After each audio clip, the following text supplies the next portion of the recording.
Good afternoon and salam, everyone. The name of the Academy of Islam for Research and Society, AIWG, at the Goethe University of Frankfurt.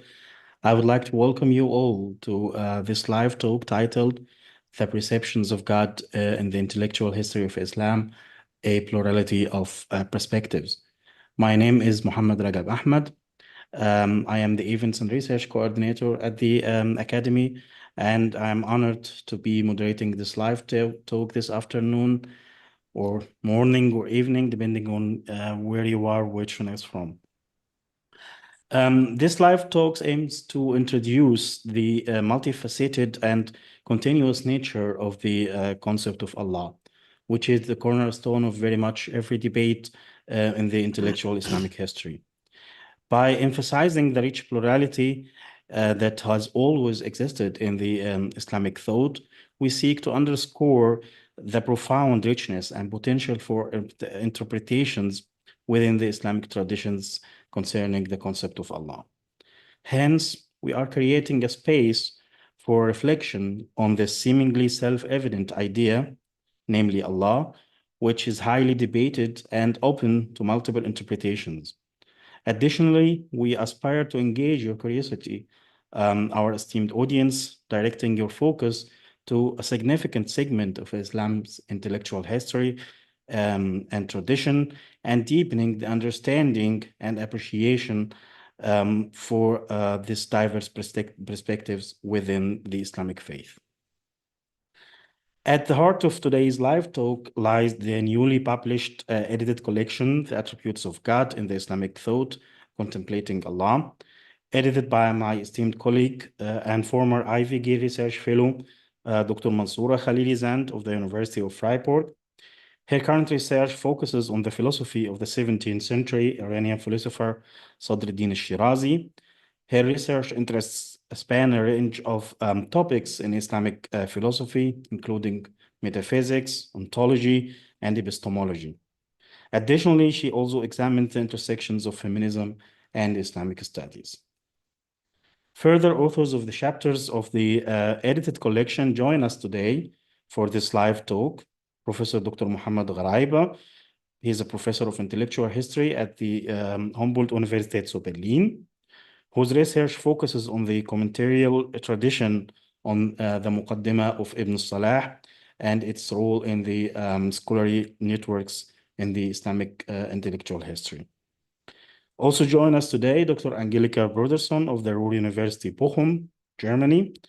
Dr. Brodersen focuses within her research on the Maturidi theology within the Islamic history, and she has many publications on this topic, such as Der unbekannte Kalam, theologische Positionen der früheren Maturidiyya, so the unknown Kalam, the theologian stance of the early Maturidis. Last but not least, we have Professor Sajjad Rizvi, Professor of Islamic Intellectual History at the University of Exeter. Professor Rizvi is the author of the monography Mullah Sadra and the Metaphysics, 2008, and co-editor of the Knowledge and Power in Muslim Societies, 2023. We will start this talk with presentations from our esteemed speakers. After each presentation, a discussion will follow, and we will have a general open discussion at the end of our talk. For you, our audience on the YouTube, you have the possibility to join us in this discussion by asking questions via YouTube live chat, and we will answer them accordingly. Without further ado, I give the word to Dr. Khalilizand to give us an overview of the edited collection, its ideas, and its contents. Please, Dr. Khalilizand, you have the floor. Yeah. I try to share my screen, not this one, but here, I don't know. Okay, perhaps I just stop it first. Good afternoon, everyone. Before beginning my brief talk, I would like to extend my gratitude to you, dear Mohammed, and your colleagues, especially Stefanie Gola at AIWG, Akademie für Islam in Wissenschaft und Gesellschaft at the University of Frankfurt, My experiences working and collaborating with AIWG have always been very positive. I appreciate your professional approach, even when events and projects are aimed at a broader audience. But the story of this project, it began a few years ago while planning to teach an undergraduate course on theories of revelation according to Muslim thinkers. I needed to revisit a core question in these theories: how to understand Allah's attribute of speech, the so-called Sifat al-Kalam. In modern theories of revelation, such as those proposed by Fazlur Rahman, Abdul Karim Surush, and Muhammad Mujtahed Shabestari, the focus tends to be on the experience of revelation, how it is given to and experienced by humans and by the subjects who receive these experience. However, in the classic controversies, the main issue was what within Allah enables him to speak, with the answer being his attribute of speech. The nature of these attribute its relation to his essence and other attributes sparked numerous disputes among philosophers and theologians. My search for secondary literature on the attribute of speech revealed how underexplored this subject is and how few secondary sources address the controversies surrounding it.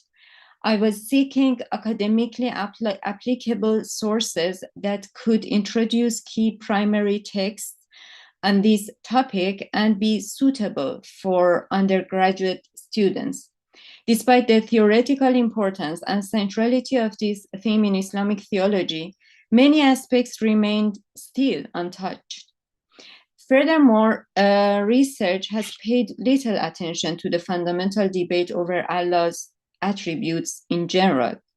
The question of Allah's attributes involves conceptualizing Allah beyond being the origin of all creation. What concepts and attributes describe him, and how to reconcile his multiple attributes with his essence to maintain his unity, the principle of Tawhid. Muslim theologians and philosophers have extensively debated these questions throughout Islamic history. Their various solutions led to the development of diverse schools of thought. The lack of adequate secondary sources on this major debate in Islamic theology motivated me to plan a collective volume to address this gap. The volume aims to introduce key primary literature on the debate and be useful for students of Islamic theology and philosophy.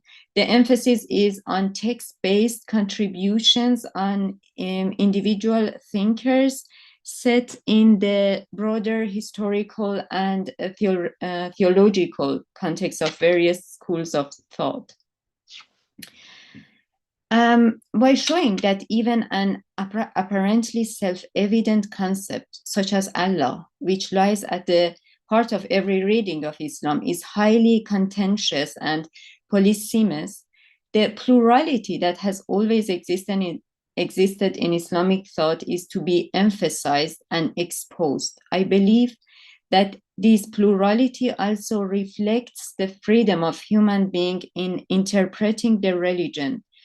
Our predecessors allowed themselves to understand Allah in the way they found convincing. We have the same right, I believe, to develop our understanding, even if it is novel and different from that of our predecessors. I have only a few minutes, but I would like to go through very quickly through the titles and chapters of the book and say a few things on each of them. I don't know, Mohammed, if you can open my my PowerPoint. Perhaps it can be helpful to follow me better. You can share it on the screen. Yes, I may send it to you via email, so you can perhaps. Yeah. So if you manage to open it, it would be great. The book is divided into two sections, Allah of the philosophers and Allah of the theologians. The first chapter, titled Dancing with the Devil or Chanting with Angels, Al-Razi's employment of philosophical arguments in discussion of divine attributes, is authored by Mehmet Fateh Arsalan. This study examines Razi's discussion of the ontological status of divine attributes and aims to demonstrate to what extent he was influenced by philosophical theories and discussions. The second chapter is written by me, Mansooreh Khalilizand, the ineffable and the process of its determination, Sadruddin Shirazi's considerations on the. Just a second, I cannot see my text now. Okay. Sadruddin Shirazi's consideration on the origin. In this paper, I tried to demonstrate how a Muslim philosopher underpinned the religious idea of Allah philosophically, and in this way declares the primacy of philosophical truth versus religious truth. The third chapter, Divine Love in Medieval Islamic Philosophy, Some Stages in the History of an Attribute, is from Colin Fitzpatrick Morta, is on the attribute of love, or what is called by philosophers divine reflective love, according to Farabi and Avicenna or Ibn Sina. The third and final chapter of this section of the book is authored by Sajjad Rizvi, who is with us, and he will present his chapter later. The second part of the book, the second section of the book on Allahs of the theologians, includes 8 chapters. The first, from Abdul Hakim Yusuf al-Khelaifi, is on Abu Huzayl al-Allaf, on divine simplicity. This paper argues that what lies behind the doctrine of divine simplicity is not the Mu'tazilite concept of divine unity, but rather their idea of God as the agent of what is best, a God whose will is identical with his knowledge. Angelika Brodersen was so generous, and she provided me with 2 chapters for this project. About the second one, she will talk later, but the first one is titled "Does the Attribute Baqa Exist? Sunni Theologians on God's Persistence." The other paper is written by Al-Nur Dhannani with the title, "Is there an elephant in our presence that we cannot see? A deep dive into Bahshamia attributes discourses." Ahmad Husic authored the paper on the omnipotence and the will of God in the theology of Saifuddin al-Amidi, and Mohammad Gharaibeh is also luckily with us, and he will present his own chapter in the book.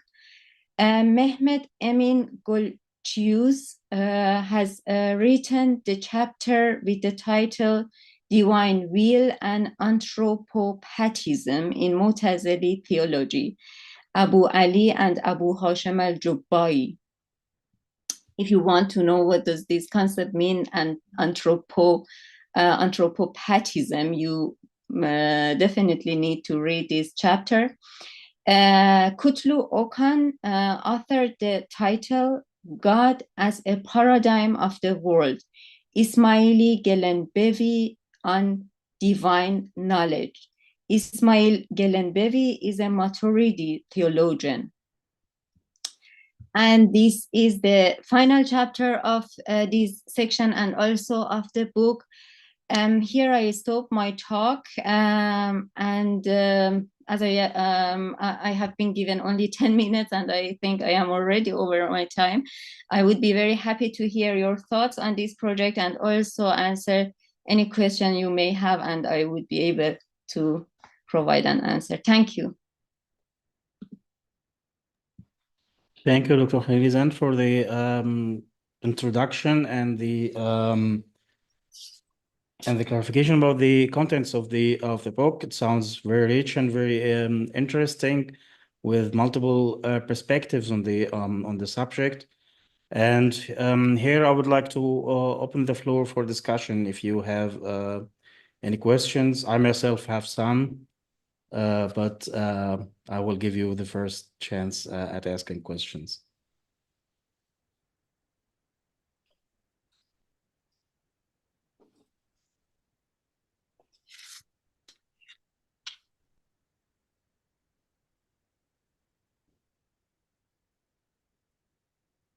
Okay, I can go on with my questions. Well, you mentioned that the reason why you started this collected edition was the lack of secondary literature on the subject.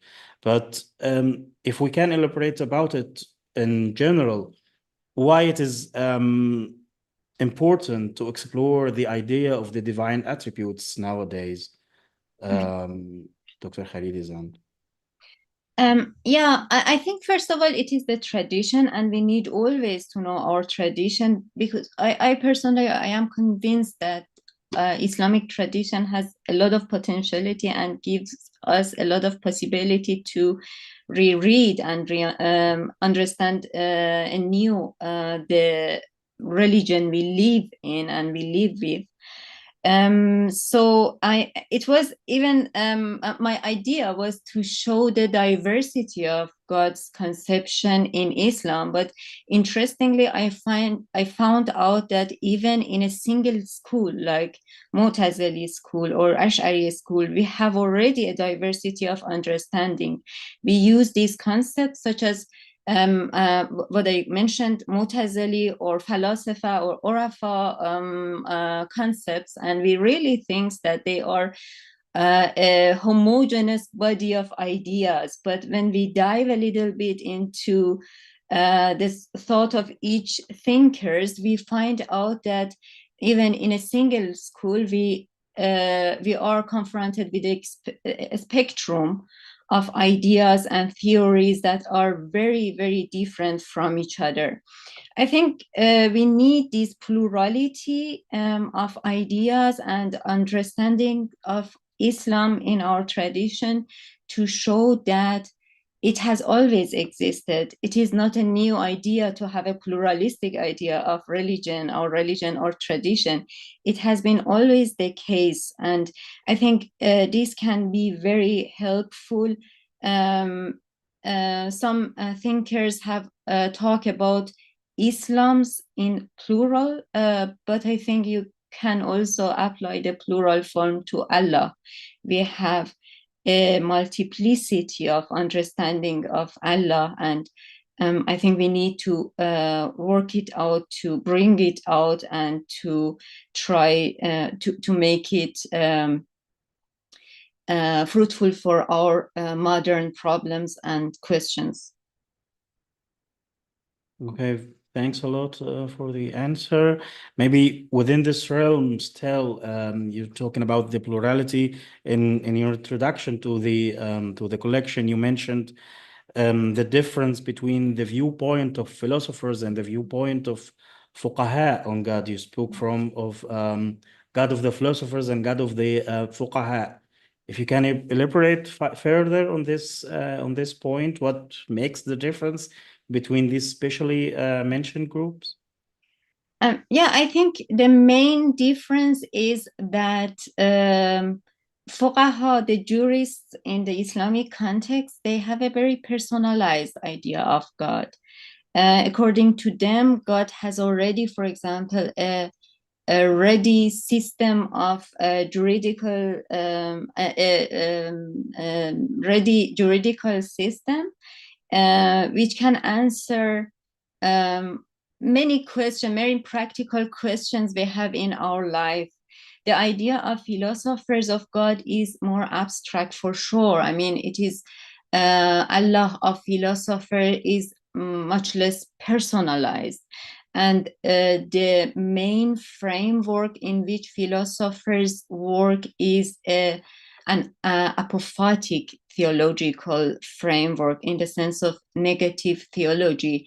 For sure, philosophers like Ibn Sina or Mullah Sadra, they talk also about the knowledge of God, that God is life and knowing and willing and all these attributes. But the way they define these attributes is in a way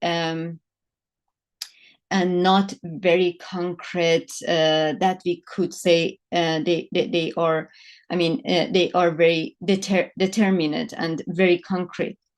Another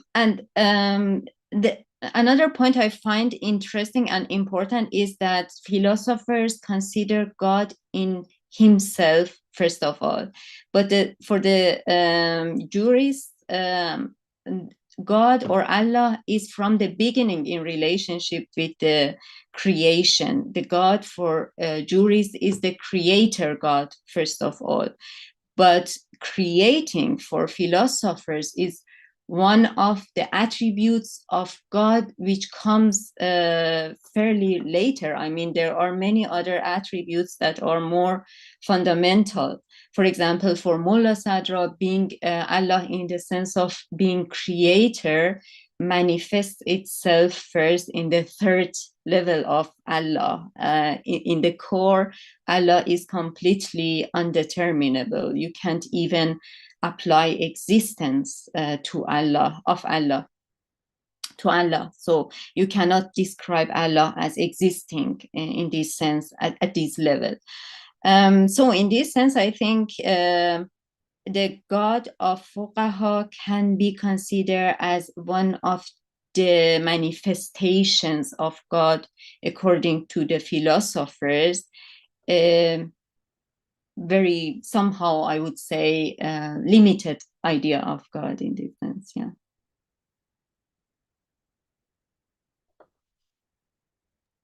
Thanks a lot for your elaboration. Maybe for the ones who don't know the word fuqaha, what it means the scholars of jurisprudence within the Islamic intellectual history. And there's, thanks again for Dr. Khalilizand for clarifying the differences between understanding the concepts of God between the two streams. Thanks a lot, Dr. Khalilizand, for the introduction and for the discussion. We start now with the presentation of our first chapter for this afternoon. It's rather a contemporary subject and maybe controversial aspect of the discussion on Allah's attributes within the Salafi Wahhabi spectrum. We have Professor Dr. Mohammad Gharaibeh presenting his chapter of the edited collection with the title Constructing the True Islam. The Wahhabi scholar Ibn Uthaymeen died 2001 on the defined attributes and the path of the pious ancestors Salaf. And Professor Gharaibeh, this floor is yours. Please go ahead. Yeah, thank you very much. Also for the kind introduction and for having me here. Just sharing my, so you can, wait, no.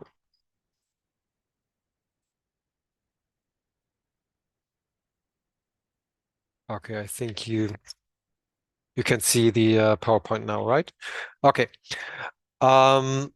Yeah, I'm maybe start by adding to what my colleague Mansooreh just stated, that the discussions on how to imagine God, they seem to be very theoretically and theologically.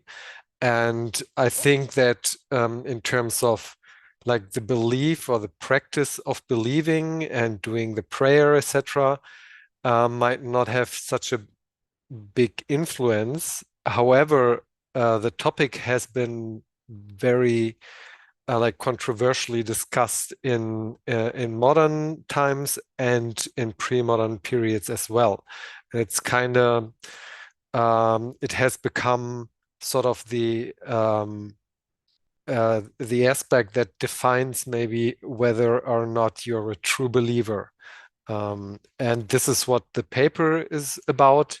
It takes an example, a very recent one of Ibn Uthaymeen, just to have like one scholar and who produced a lot on this topic, and to have a concrete example.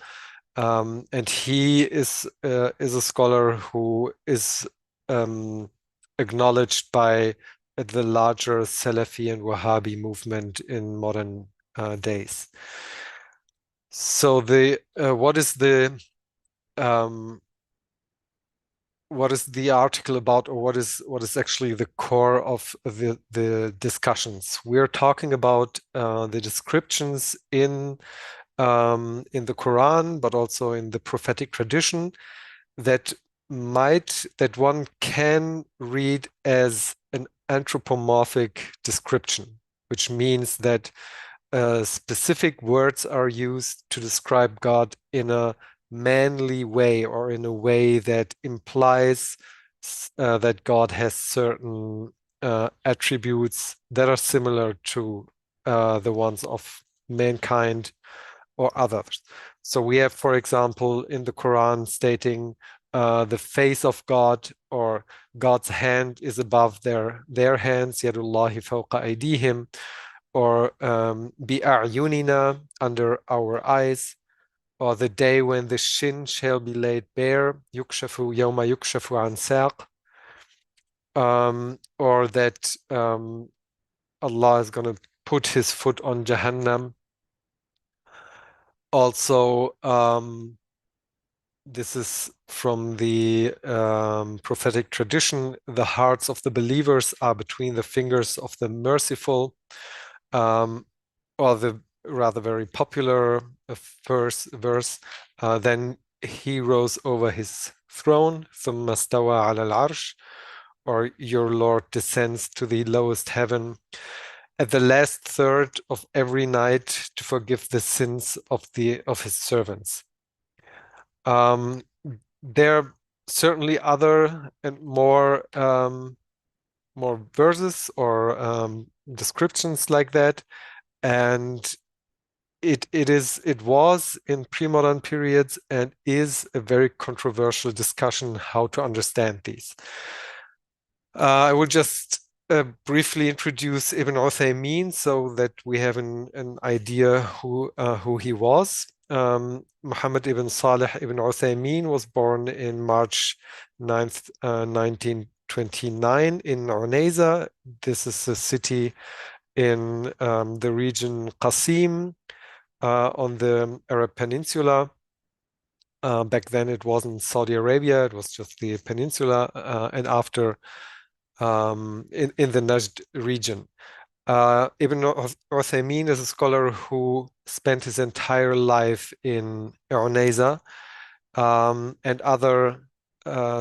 different from other Wahhabi scholars who were also mostly located in the Qasim, or in general in the Najd region. Ibn Uthaymeen did not move to Riyadh, which became the capital of Saudi Arabia. He stayed in Unayza and became one of the more influential, if not the most influential scholar of the 20th century. And besides Ibn Baz, who became later the Mufti of Saudi Arabia, he had a huge influence on not only Saudi Muslims, but also on Muslims from other Arab countries, starting from Morocco to Egypt and Syria and other cities. And he also had a good reception, or his works were received very well also in other countries. Many of his pieces or works are translated into several languages. So one can say, and especially in terms of the Aqidah, or the belief, the creed, Ibn Uthaymeen was a scholar who was very much respected and held in high esteem. 2001, he died of cancer, and but this did not stop his reputation to spread. Also, we can, like, even nowadays, his opinions are cited on various forums and discussions among Salafi scholars and Wahhabis, etc. So, Ibn Uthaymeen gives several guidelines to how to understand those descriptions. And in general, he says that it has to be understood in their zahir meaning, which is usually the literal meaning of those descriptions, but his zahir concept actually includes also metaphorical interpretations in general. So for him, the zahir meaning of a statement is defined by the context, and if the context implies a metaphorical understanding, then this is also included by zahir an-nas. This seems a little bit confusing, especially because Ibn Uthaymeen he rejects the concept of haqiqa and majaz, which is taught over many centuries in Arabic literature and grammar and balagha. But he just rejects those terms, but includes both the haqiqa and majaz meaning in his zahir concept. And in the end, he says that every verse and prophetic tradition that talks about God must be understood in its literal meaning, because this is the context points to the fact that when we speak about God, we need to understand it in a literal meaning. And he adds that every metaphorical interpretation divests God from his attributes. So each attempt to choose a metaphorical understanding is defined by him as ta'til.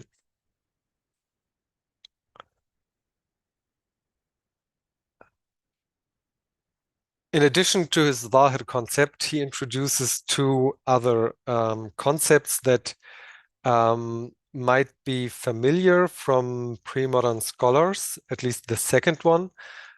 So he goes on to understand the verse "Laysa kamithlihi shay," nothing resembles him, or nothing is similar to him. That he states that he understands as, well, God is similar in some aspects, but not completely equal. So he takes the word mithl literally and says, well, there must be some mushabaha, some similarities between God and his creation.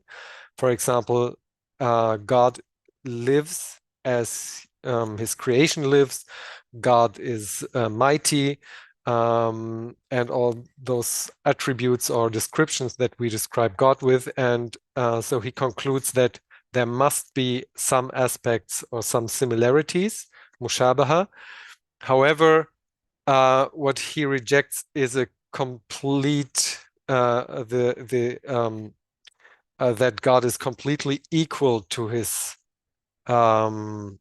creation, which which is expressed in the term tamthil or mumathala.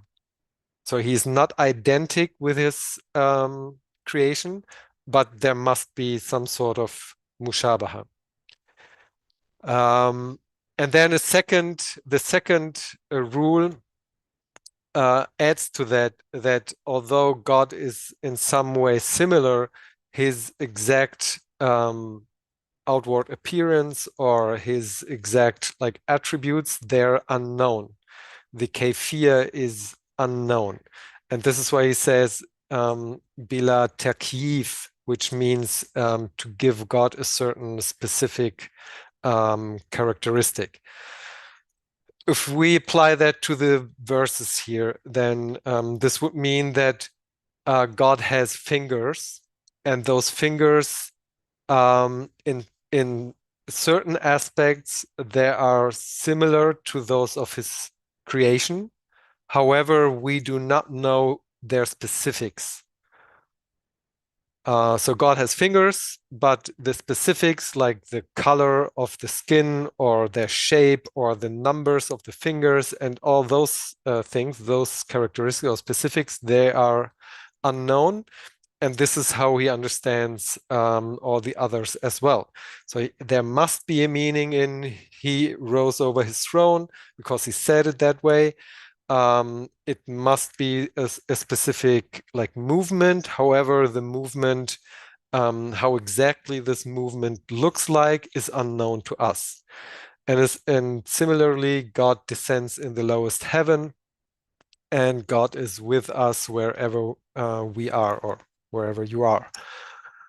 And if you ask now, okay, how can he be on his throne and descends to the lowest heaven and be with us at the same time, then this is an answer, a question Ibn Uthaymeen answered with, well, you don't understand yourself, how can you understand God? And if you want to think about something, think about yourself and not about God, because God said it as he said it, and the understanding is what we understand from it.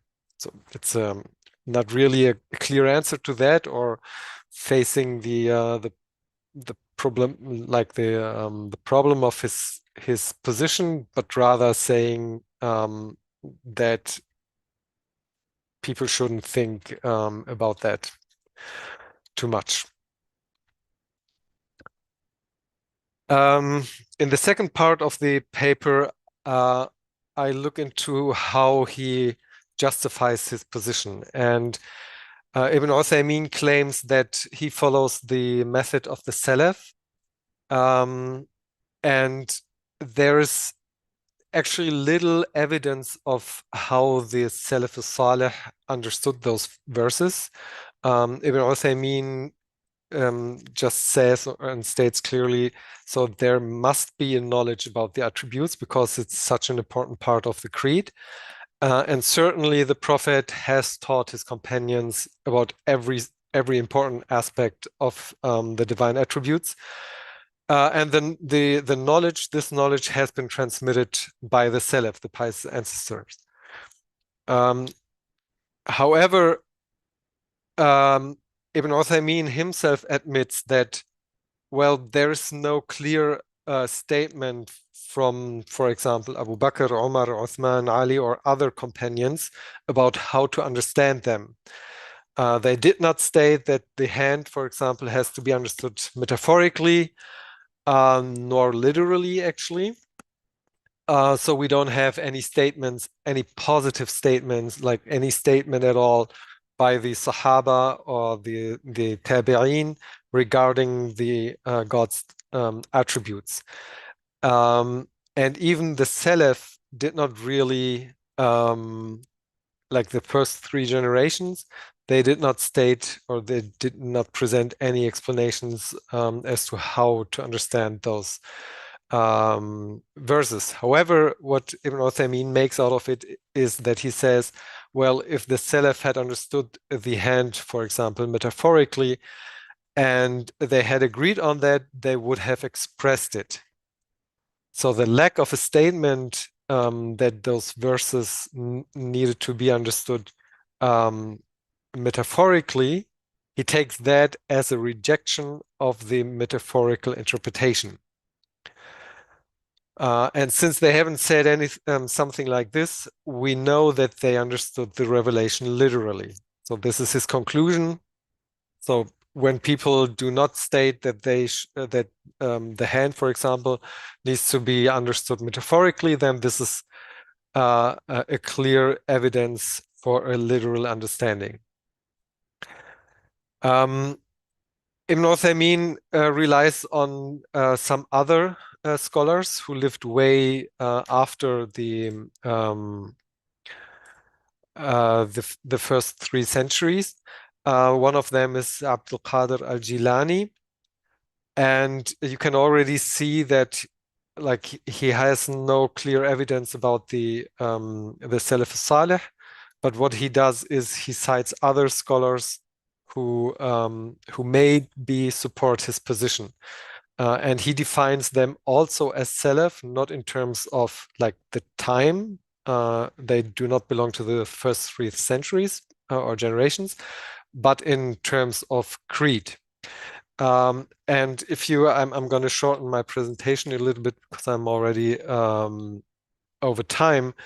You can read the article. I suggest that what he does is like he projects his understanding of the key concepts of as to how to understand the verses.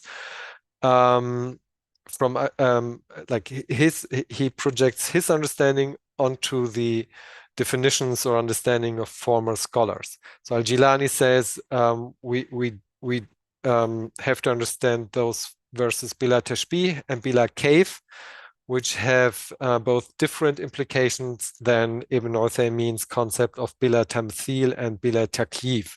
So they the former Hanbali scholars accept the term, but they reject the meaning at all, or they don't want to talk about it, and only God knows the meaning of those verses. This is the position of Al-Jilani, while Ibn Uthaymeen makes out of it his position and says, well, they accepted the term. Of course, they need to understand it literally. What else? And this is the right scholars have to know the meaning in addition to God. Okay, I think I'm going to stop here and hope that we will have a good discussion on that. Maybe I can leave this slide open where we have also the results of this presentation. Yeah, thank you very much. Thank you very much, Professor Gharaibeh, for this presentation of this chapter. We already had a question yesterday from one of our followers on Instagram. And he asks, maybe the previous full presentation answered the question, but he asks, or she asks, can a unified aqidah of the Salaf be established as some Salafists claim? Yeah, I don't think so. And if you read the words of Ibn Uthaymeen himself, then there is no no statement that indicates a clear position in this question. There's just so we lack of sources and we lack of statements of the Salaf with this regard, in this regard. So no, you can't, like, basically the question is no, you can't develop or you can't see or define a unified position of the Salaf as-Salih if you define that as the first 3 generations, because they simply haven't talked about this issue. What Ibn Uthaymeen makes out of it, he just says, well, they haven't talked, apparently they haven't expressed their opinion, but this means that they couldn't understand that in a metaphorical sense, because he says, like, the asl, or the what we assume is that they understood it in its literal meaning. Okay, Yeah. thanks a lot, Professor Gharaibeh. Well, if you have questions, our speakers, Dr. Brodersen, please go ahead. Yeah, hello. Thank you for your contribution. My question would be, you in your presentation, you concentrated on the mutashabihat. And I would like to know whether Ibn Uthaymin authored some writings about the other attributes, hearing, seeing, and the normal attributes. Can you give in short some information about this? Yeah, so yeah, he has actually, but not in, like he did that in a commentary. And this is actually a very interesting fact. He commented on the Aqidah as-Safariniya, a Hanbali scholar of the 18th century, if I'm not mistaken. And it is interesting because it is also an interesting scholar because he framed his Aqidah, his Hanbali Aqidah, in a very Ash'ari way. So he talks about those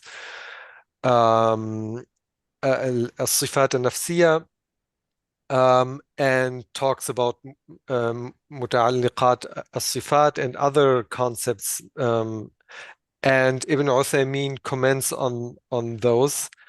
And each time as-Safarini states something that irritates Ibn Uthaymin, he basically makes a correction in his commentary, saying, well, as-Safarini stated it that way, but what he clearly meant is this and that, to just fit his interpretation, which is very interesting also because many other Wahhabi scholars did that with writings of acknowledged scholars who contradicts the Wahhabi thought in specific aspects.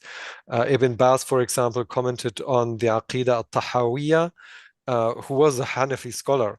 And at some point, al-Tahawi says something like along the lines as God has no boundaries, like la hudud or la had or something, and other things. And then Ibn Baz comments on that, saying, well, what the author means is God has no boundaries that we know of, and things like that. It's actually very interesting because they have the need to rely on a specific tradition, because of course the Salafi and Wahhabi thought is a very modern phenomenon, but they claim all those acknowledged and important scholars, and so to fit their ideology, they correct them in their writings.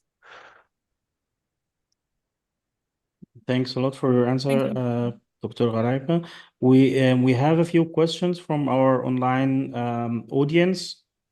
I would read them to you. The first question goes, where does Ibn Uthaymin gets the premise that the verses should be taken literally, ظاهر first? Is there a substantiation for this method? So this comes. So his ظاهر concept is actually it goes back to Ibn Taymiyyah, and he probably had heard from that first time by his scholars, by his teacher Muhammad Shinqiti, a Mauritanian scholar who, there's a bunch of Mauritanian scholars coming settling in Saudi Arabia in the 20th century, in the early 20th century. And since the Saudi school system, educational system wasn't developed yet, they needed other scholars from other countries to start the education. And so they invited scholars from other nations to settle in Saudi Arabia and to teach. And among them were the Mauritanian group, also from Egypt, Iraq, and Syria. There were a lot of former Muslim brothers who seek refuge from their from their country and settle in Saudi Arabia. And Muhammad Shinqiti was very strong in linguistics, and from him he learned this ظاهر concept. So basically the ظاهر concept it is not that this is exclusively the literal meaning of a word. So he himself says, for example, if you state Zaydun Asad, like Zayd is a lion, then obviously this means that Zayd is strong, or what's mutig, like Brave. brave, like a lion. Mhm. So his dhahir, and this he defines that as dhahir.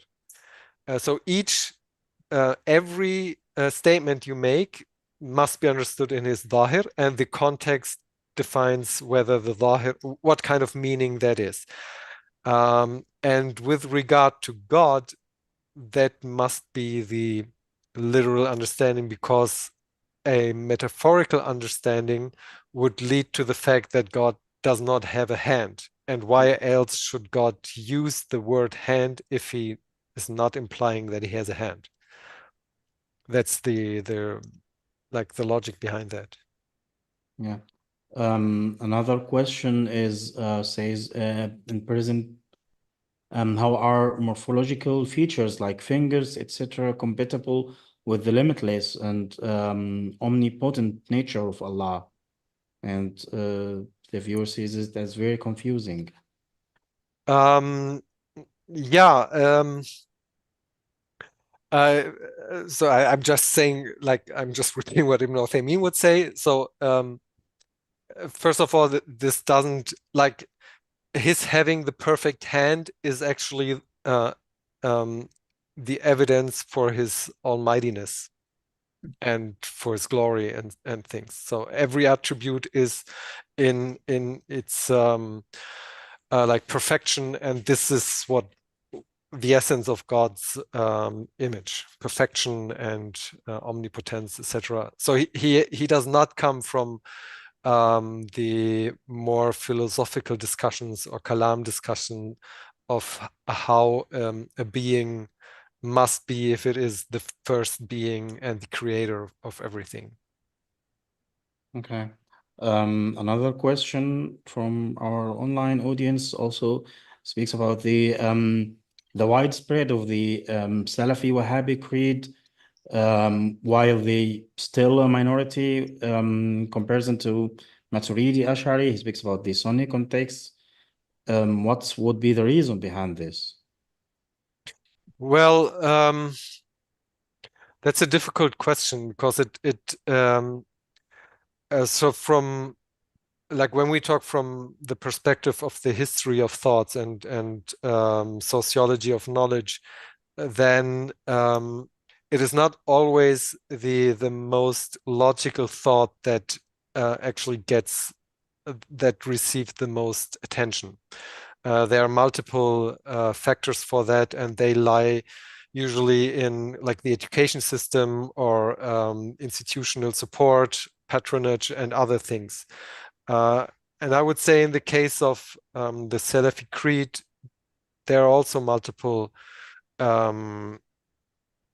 factors. It might be that the rather simple way of preparing the Aqidah is more open to a public understanding or a public readership. Then there is some sort of a rebellion like moment in that, and with that, if you like, and we see that Salafi groups have usually a very young audience, so there's also this factor that young people get a very powerful tool to rebel against like the structures they found, also the age structures in mosques, etc. And they have a very powerful tool to rebel against that. Then, of course, Saudi Arabia is a very rich country. So back then, they printed the books, they did recordings, they spread it through like meetings and institutions. Saudi Arabia built a lot of mosques in several countries and also paid their imams well, and invited people to Saudi Arabia to get an education and travel back, etc. So there's a lot of like a lot of factors besides the like the easy take of this sort of aqidah. And if you think about it, if you claim like the thought, the Salafi principle is something that I think every Muslim would sign immediately, because they're stating, well, we have to follow Muhammad and his followers, and basically everybody does that. But if you have like, if you draw an image that well, we need to do that, and look at all the other schools of law, laws and schools of law and schools of thought, they follow Abu Hanifa and they follow Abu Hasan al-Ash'ari, so they take some individuals and make them to their prophet. And this is a rather rhetorical, I think, rhetorical argument than a real Yeah. thing. We have the question again that was asked via Instagram about the unified aqidah of the Salaf, and Professor Gharaibeh already answered it, that there cannot be established such a thing. Dr. Khalilizand, you wanted to ask a question. We can have a quick question and a quick answer. But I can keep it for the discussion session. Then we will do it so. Okay, thanks a lot, Professor Gharaibeh, for this presentation and the rich discussion afterwards. We now move a little back in time to the 5th century after Hijrah, or the 12th century of the Common Era. We are not only discussing the Maturidi stance on the divine attributes through the works of Nur ad-Din al-Sabuni, died 580 after Hijrah, but also to see a glimpse of the how the debates within the school, within the one school, or with other theological schools, leads to defining one's own theological opinions. I invite Dr. Angelika Brodersen to present her chapter under the title Nur ad-Din al-Sabuni and the Divine Attributes, Maturidi Kalam in a nutshell. Please go ahead, Professor. Yeah, good afternoon to everyone. I hope you can see my screen. Thank you for the introduction. Okay. Yeah. After this interesting contribution of Professor Gharaibeh, my article in the book presented here takes a turn to the other extreme, so to say, from Ibn Uthaymin and Salafism or Wahhabism to rational Maturidi Kalam. This Sunni current has also been enjoying increasing popularity for some time, although in the completely opposite sense, as you can see here. If I may interrupt you, Dr. Brodersen, we still not see the presentation. You cannot see my screen. No.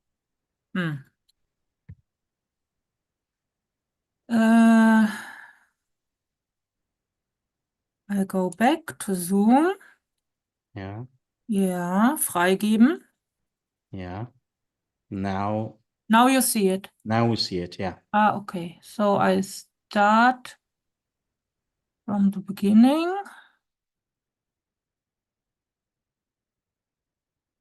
Okay. Yeah. Now I have to move something. Yes, I go on with a quote. Maturidi, one of the prominent Kalam scholars, is mostly considered to have played a significant role in the construction of a sustainable religious approach today. This recognition originates from his joint reference to intellect and divine inspiration. In the Muslim world, just as in any other community, perception of reality or guidance, not as a process, but as outright values for the community, causes such problems as religious fanaticism and advocacy for soul truth. To solve such problems, A sound understanding of guidance in Muslim communities should be constructed in the light of scientific and social realities. In this respect, determining unique and comprehensive interpretations of Maturidi of the issue will be of great help for establishing a peaceful religious understanding for the common future of humanity.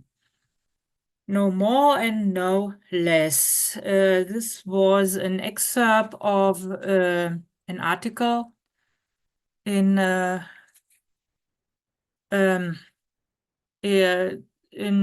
Ulum 2, in the abstract. And this text excerpt illustrates, I go back once more. This text excerpt illustrates that Maturidi theology is increasingly being presented as a kind of panacea for solving current political and social problems. This observation especially concerns theological research in the Central Asian countries, in Turkey, and in the Balkans. That means the areas with traditional Hanafi affiliation in law. Indeed, Maturidi Kalam is based on Hanafi principles. It emerged in the late 10th century.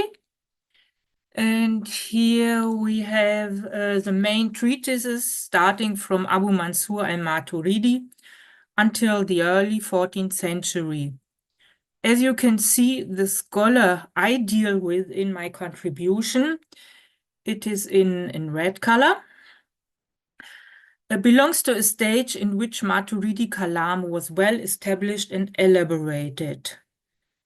Of course, I could not discuss every theological topic of this kind of Kalam in detail in the book.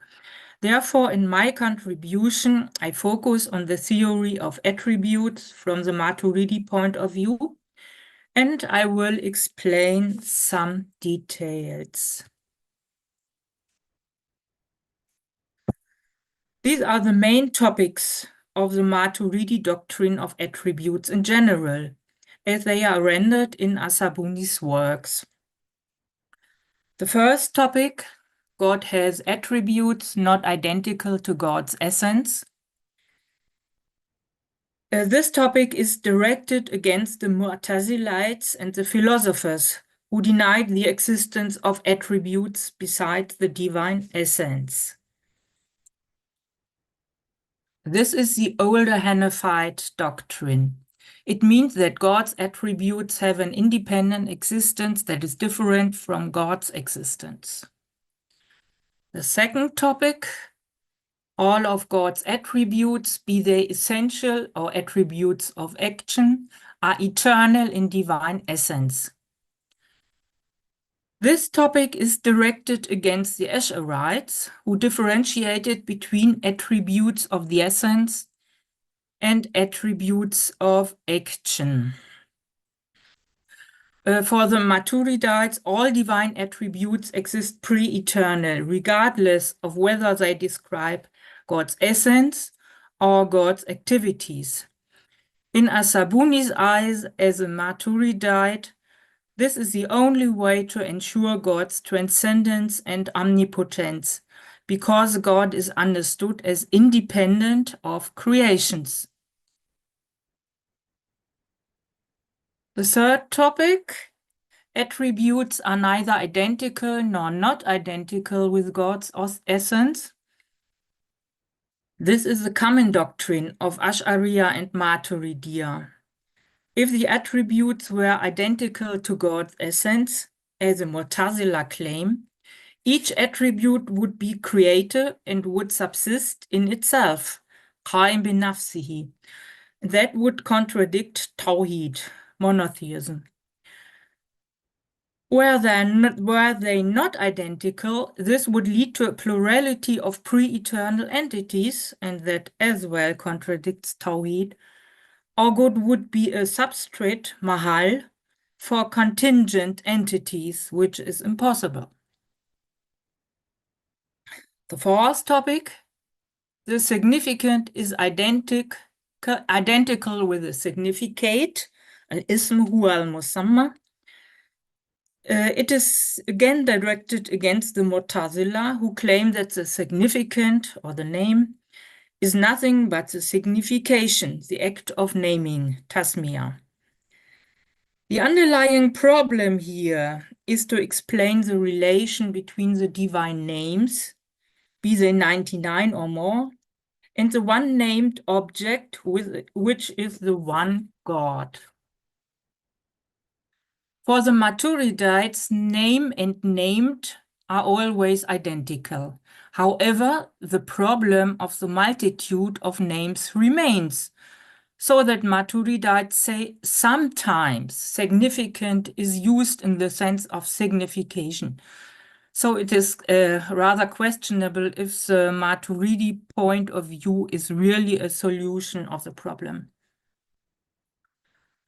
The fifth topic, God's attributes do not correspond to those of creatures. This is a question of maintaining transcendence. Al-Sabuni determined the divine attributes as existent, mawjud, as attributes, safat, and pre-eternal, qadim. They have necessary existence, wajib al-wujud. You can see Maturidites were well aware of philosophy. In contrast, human attributes or qualities are as well existent, but they are accidents, rad, what means they are futile, and contingent or created in time, muhdath, what means they have possible existence, jaiz al-wujud. This is why I call the theory of attributes theology in a nutshell. The topics of divine power and transcendence, with all their implications, are, in Maturidite eyes, guaranteed by these theses. For illustration, I've prepared some concrete examples. I'm afraid time is too short to explain them in detail, so just a few remarks. The first attribute is God's speech, kalam. We always heard something about this. The first topic. Like all attributes, God's speech subsists eternal in God's essence. This is important to justify the validity of divine commands and prohibitions. The second topic, God's speech does not consist of letters and sounds, and it is indivisible. That means it is not comparable to human speech. The third topic, God speaks with a single speech that exists as an entity in God's essence. That means God's speech is understood in the inner sense, not as the created expression and not as an individual act. The fourth topic, God's speech is not related to time. That means even if there are reports in the past tense or expressions in the future tense in the Quran is pre-eternal in contrast to the Mu'tazilite view. What changes in time is the content of the speech, not the speech as such. The last topic here, the Quran is the uncreated speech of God. If the focus is on the intrinsic entity in the essence of God, written copies or recited excerpts are created in time. This, I think, of course, it's directed against the Hanbalites, who considered the process of reading, reciting, or writing the Quran as uncreated. I move on to the next example. This is a very important example concerning the differences between Ash'ariyya and Maturidiyya. Existentiation or creation, takwin. Takwin is not identical with the created object, but a divine attribute of action, eternal in God's essence.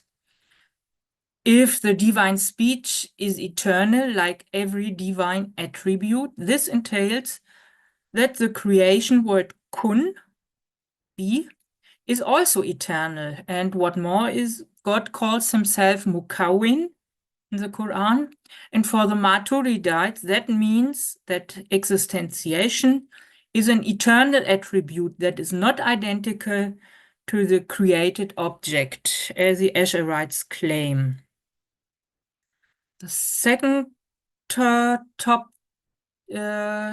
its reality is to be proved by logical inference. The reality of this attribute can be proved by means of logic. That means from the Quranic word mukawin, our intellect, aql, can abstract on an underlying entity, takwin. And if God's speech is not related to time, this takwin as well is not time-bound, even if the created objects are. This is how Maturidites object to the Ash'arite view that the understanding of takwin as an eternal attribute would entail the eternity of the created things. In this respect, the attribute takwin was a prototype, so to say, for all other attributes of action.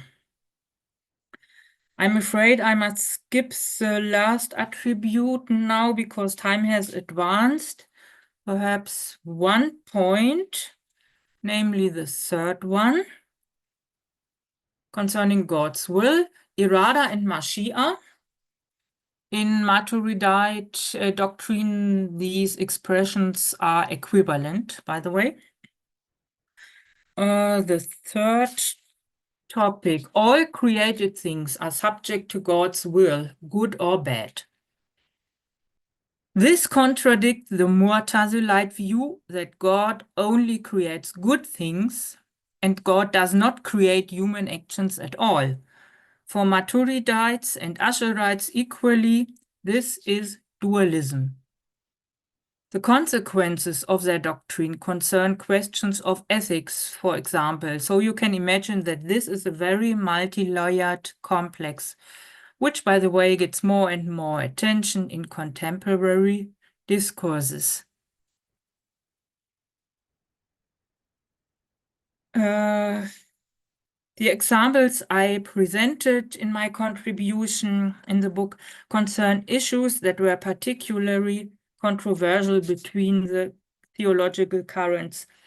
So I come to my conclusion. Overall, the particularities of Maturidi Kalam result from their theory of attributes.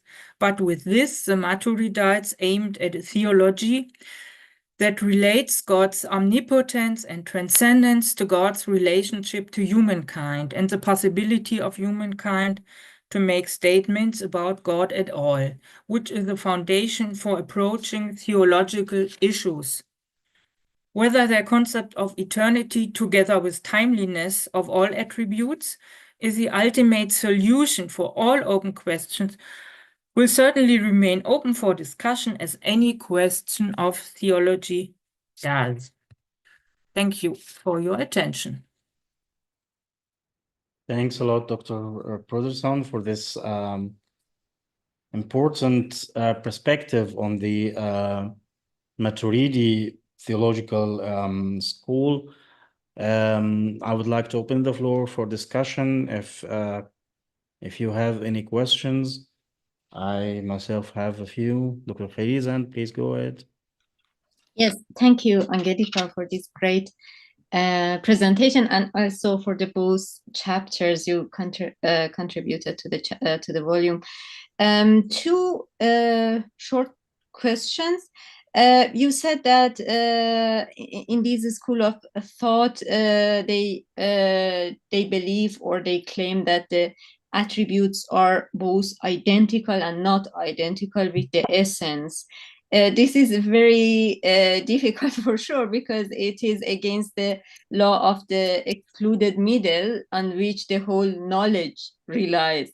Yeah. So it is easy to say that, but not very easy to accept the consequences of such a position.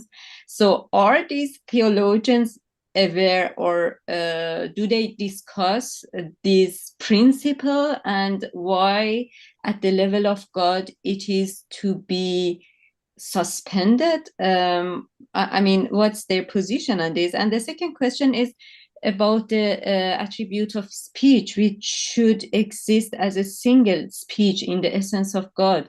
If there are not there is not a multiplicity of meanings in the essence of God, rather only a single meaning or a speech, is it at all really the way we understand speech? I mean, it is so different from what we normally consider as speech, that has nothing in in common with our concept and idea of speech.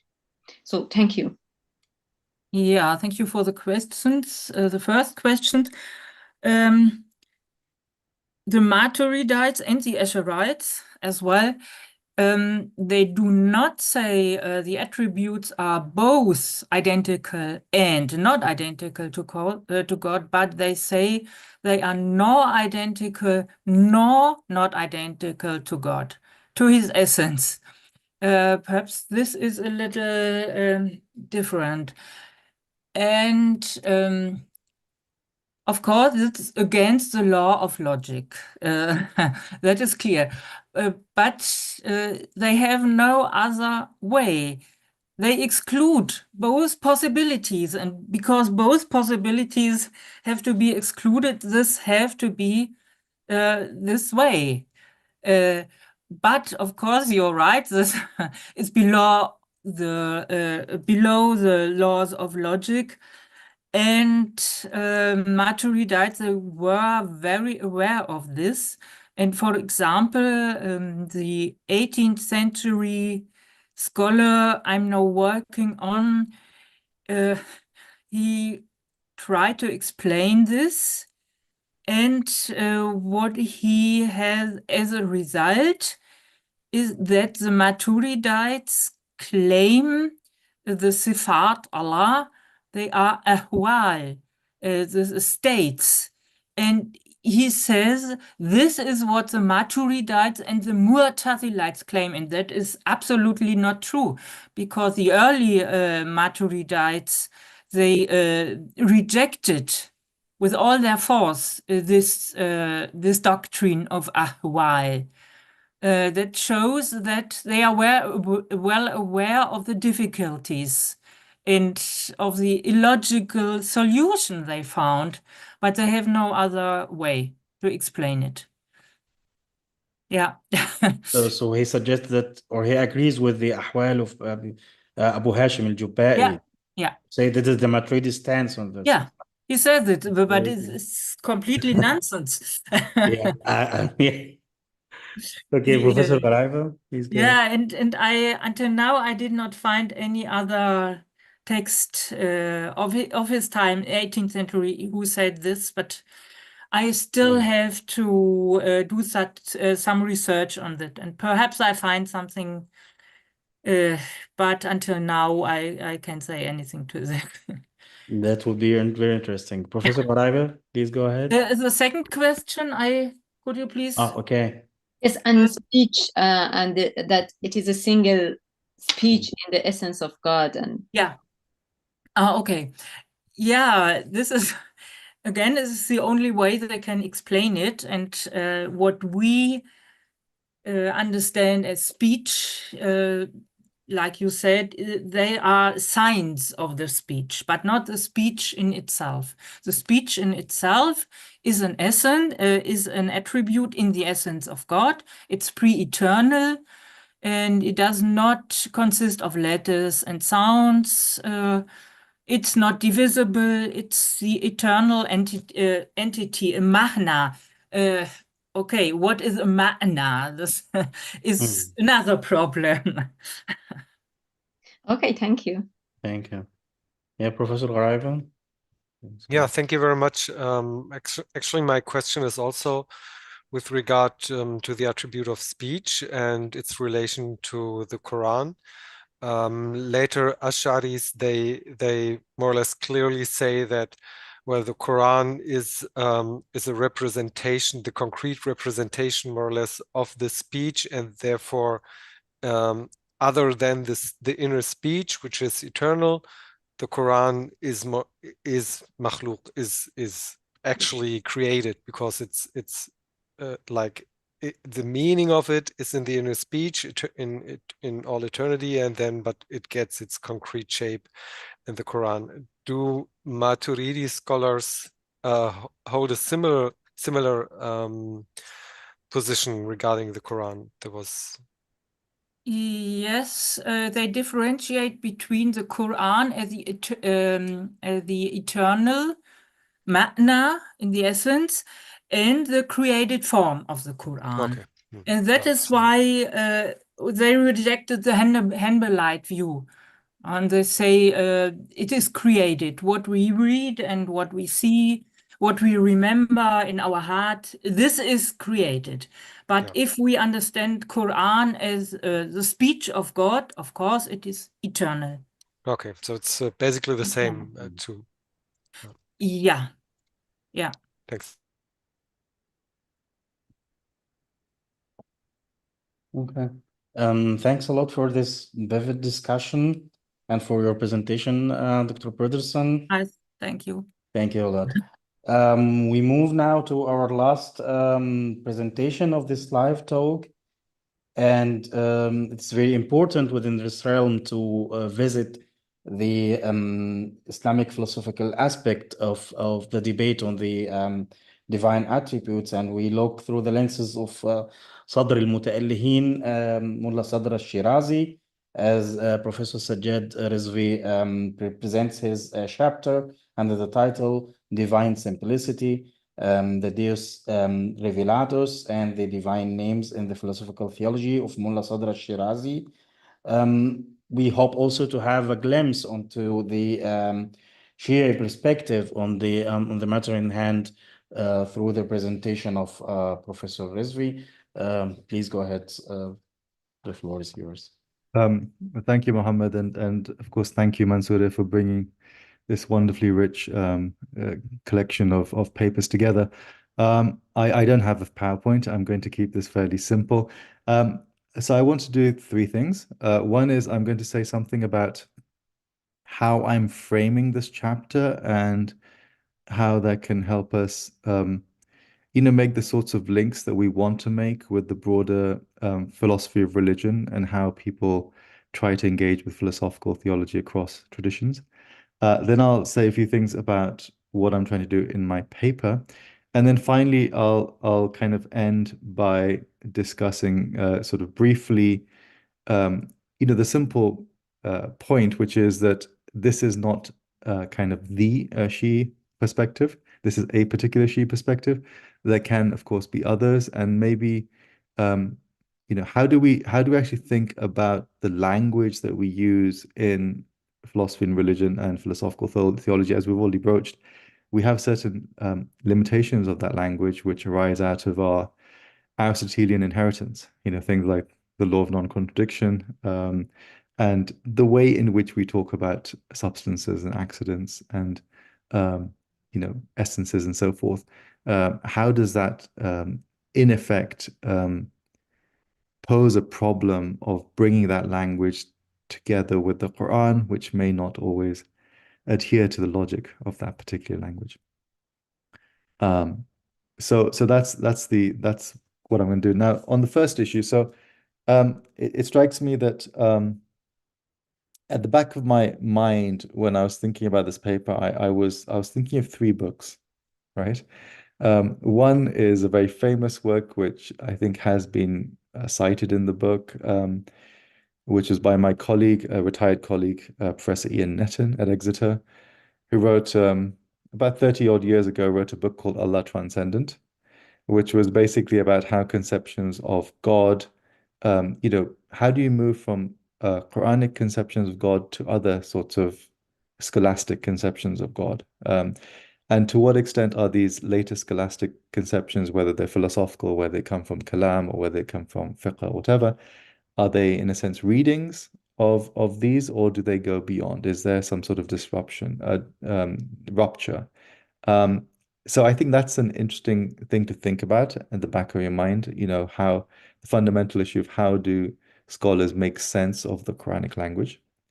The second one is the philosopher Graham Oppy's arguing about gods. And for me, I mean, one of the important take-homes for that, there's lots of things in that very rich work, is that the way in which, for example, God, we tend to have a common concept of God, but we have multiple conceptions and conceptualizations of God. And we see this very clearly in this particular book, and more broadly, if we looked at a number of other kinds of texts in history. And this is important also because even if we take a concept such as Tawheed, Tawheed is an extremely difficult concept to render into English. Divine unity does not do justice to it at all, right? Every Muslim will adhere, regardless of their training and their personal faith, will adhere to the notion of Tawheed, but they are pretty unlikely to agree on exactly what they mean by Tawheed. Tawheed remains a point of commonality, but also a common point of differentiation, which is the famous principle that Mullah Sadr says is ultimately true of existence itself. And the third text, and the reason why I picked the concept of divine simplicity, is Alvin Plantinga's very influential work from 1980 called Does God Have a Nature? Which in many ways for the field of philosophy of religion, which of course we know is normatively has been Christian and remains, I think, broadly normatively Christian, raise this problem of how do we really get to grips with what the nature of God is, and does in particular the Trinitarian notion of persons, how can we square that with the idea of a simple nature of God, or how can we square it with what nowadays is discussed in terms of God having a single divine attribute, right? So that was my kind of framing of what I wanted to do. And then beyond that, there are a number of debates within the philosophy of religion. How do we deal with this concept of divine simplicity, squaring, one God with the richness of features that we associate with God, which are scripturally given and otherwise? How do you deal with things like divine atemporality, or is God in time? An interesting recent discussion on open theism, and we don't have a paper on this, but there have been some recent interesting papers in Persian on Mullah Sadr and open theism, and other issues such as divine aseity. Divine aseity, of course, is Plantinga and then later William Lane Craig's preferable solution to how we deal with the uniqueness of God. And I guess the broader issue is, why does the conceptualization of God matter, right? Now, it seems to me fairly obvious why it matters, because it does, as Mohammad Gharaibeh mentioned earlier, it impinges upon matters of faith. The conception of God directly relates to the relationship that humans have with God. It relates to this initial position, I guess, of the acquisition of taklif, which theologians and fuqaha talk about. And it fundamentally deals with this issue of, the whence, the where, and the whither of humans and the cosmos. Where do we come from? Where are we? Where are we going? And those questions are directly related to how we conceive of God.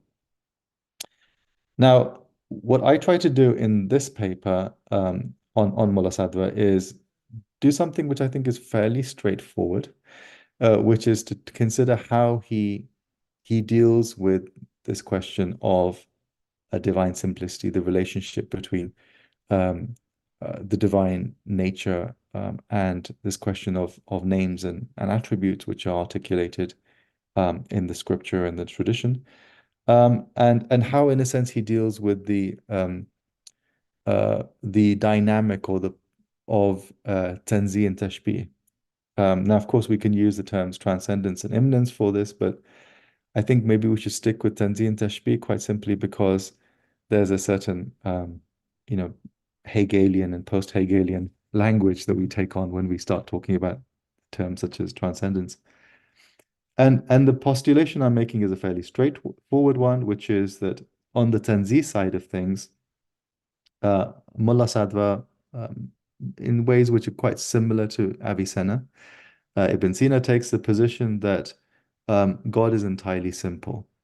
And the fundamental thing, in a sense, which defines God is this notion of necessary existence. So we've had recent works on, say, Ibn Sina, which have argued that if we conceive of this notion of the single divine attribute with respect to God, then the single divine attribute is what we call this, this kind of compound of necessary existence.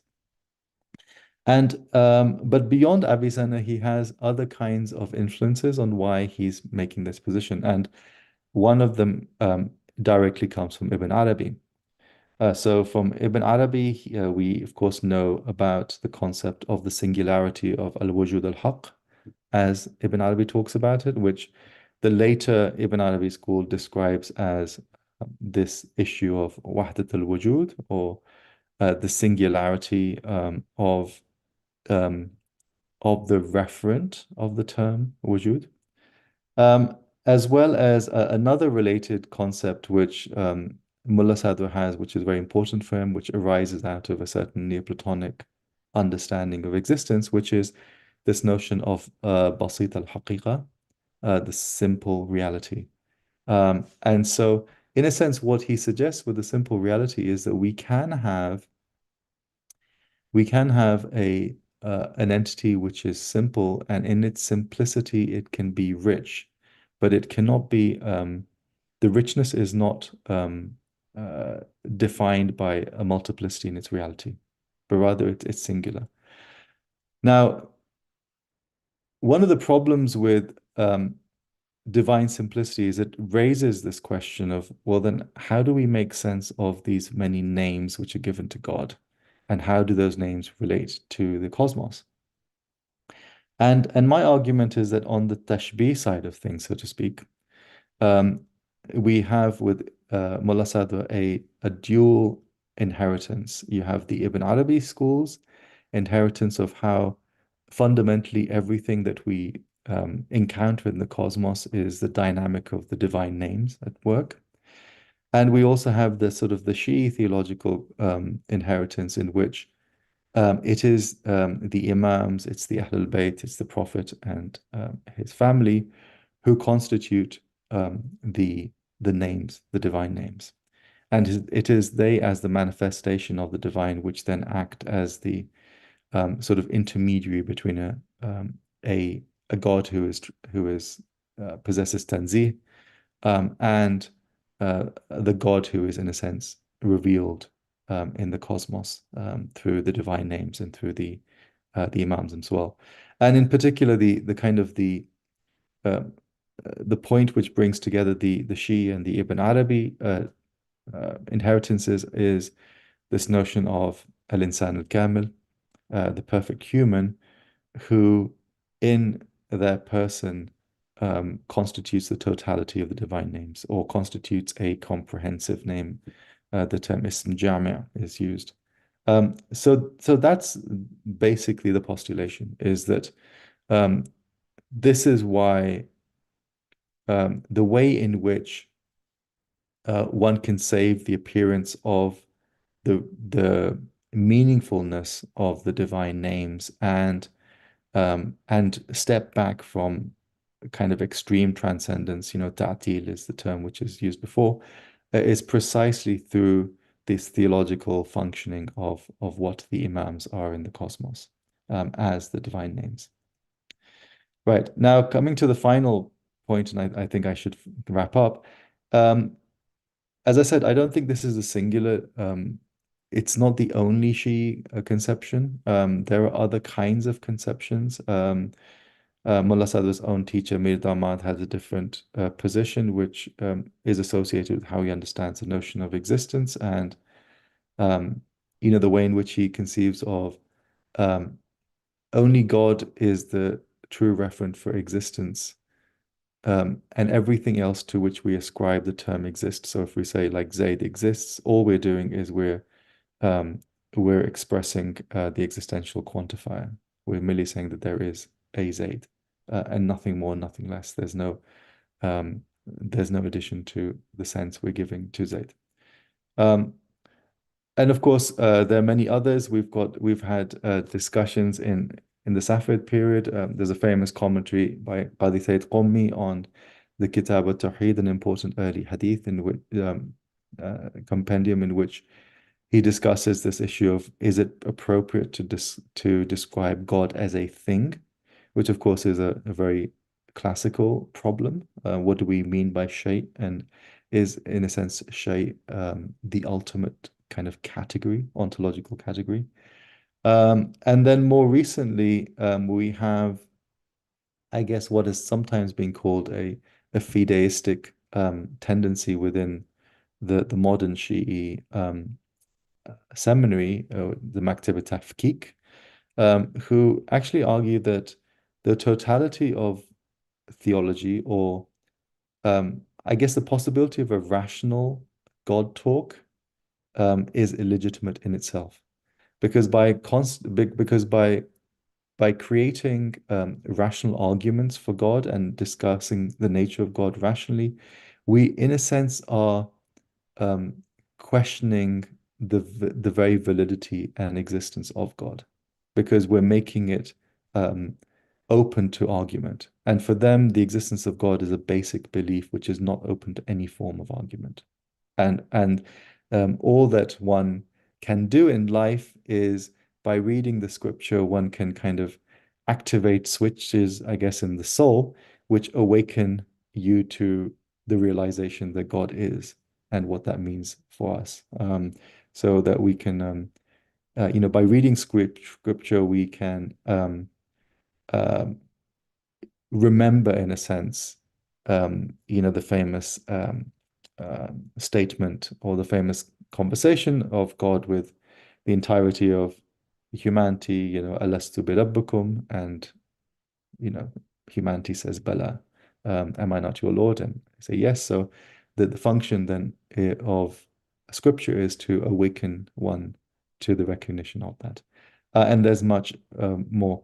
The last thing I want to just quickly say is, how do we bring these sorts of conceptions into conversation with non-Abrahamic philosophies of religion? And I think that's an interesting question, because the thing with Abrahamic philosophies of religion is that we have this constraint of Aristotelian language, right? So one thing to think about might be, so let's consider different schools of Vedanta in the Indian context. I'm sure familiar with the idea of Advaita, sort of non-dualist Vedanta, Advaita, dualist Vedanta. But then there are other kinds of really interesting things, and that brings me back to the comment about whether the attributes are identical and not identical to the essence. Famously in the Bheda school of Vedanta, everything is identical to Brahman and also not identical to Brahman, right? So there are other kinds of interesting comparisons that we can make in other sorts of traditions, which may not have the same concept even of God, but I think could open up a very rich conversation. So thank you. Thanks a lot, Professor Rizvi, for this remarks on the subject of philosophy and the Shi'i perspective on the matter in hand. I remember reading your chapter and going all the way back in the Christian theology to the early Augustine of Hippo and maybe earlier, and now you're giving further remarks on the further non-Abrahamic religions or philosophy of religions. That's really very interesting to see this intersections between different philosophies and different religions. Yes, now the floor is open for discussion if you have questions.